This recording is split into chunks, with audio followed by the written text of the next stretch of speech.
नमस्कार, लोकसंदेश न्यूज चॅनलमध्ये आपलं स्वागत आहे। पाहूयात आजची विशेष बातमी। आगामी वाई नगरपालिका निवडणुकीत महाविकास आघाडी एकत्रितपणे निवडणूक लढवणार असल्याचा महत्त्वपूर्ण निर्णय काल झालेल्या जिल्हा महाविकास आघाडीच्या बैठकीनंतर आज अधिकृतरित्या घेण्यात आला।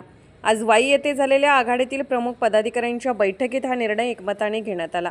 या बैठकीस काँग्रेस पक्षाचे तालुका अध्यक्ष विलास पिसाळ, जिल्हा सचिव अतुल संगपाळ, शहराध्यक्ष प्रदीप जायगुडे, राष्ट्रवादी काँग्रेस पक्ष शरदचंद्र पवार गटचे वाई विधानसभा अध्यक्ष व निरीक्षक डॉक्टर नितीन सावंत, निवडणूक समन्वयक डॉक्टर सतीश बाबर, शहराध्यक्ष संतोष शिंदे, माजी नगरसेवक कैलास जमदाडे, युवक अध्यक्ष संग्राम कदम, तालुका पश्चिम विभाग संघटक प्रवीण महागडे, तसेच शिवसेना उद्धव बाळासाहेब ठाकरे गट तर्फे तालुका प्रमुख तेजस पिसाळ, उपजिल्हा प्रमुख संतोष अप्पा शिंदे, शहर प्रमुख किरण खामकर, माजी तालुका प्रमुख सुरेश चव्हाण आणि वाहतूक शाखा प्रमुख संतोष पोपळे उपस्थित होते। बैठकीत वाई शहराच्या विकासासाठी एकत्र येणे, पारदर्शक प्रशासन, भ्रष्टाचारमुक्त व लोकाभिमुख नगरपरिषद निर्माण करणे या मुख्य उद्दिष्टांवर सविस्तर चर्चा झाली। सातारा वाई प्रतिनिधी प्रवीण नवघरे यांचा रिपोर्ट।